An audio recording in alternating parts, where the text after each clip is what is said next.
Sunday before Easter. A na-akpọ ya Palm Sunday.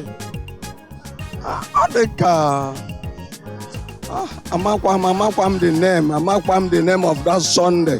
Amakwa m the name of that Sunday. Echefuola m the name of that Sunday. Ama m Good Friday, ama m Ash Wednesday. But ama m that Sunday, ama m ya. Ama m because ana m eme Easter. Ana m eme observe Easter. Anyị mkpata na. Yes, Easter wụ ezigbote oge a na-eji enwe aṅụrị maka mmeri onye nwe anyị Jizọs Kraịst nwere. So ọ ihe na-mere na Ista.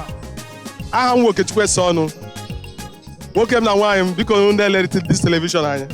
Aha m bụ Ndụbisi and ana m agwa unu nwa ndị mmadụ sunu na-ele isi mbido because ị na-ele isi mbido ị ga-eji amụta ihe mara mma.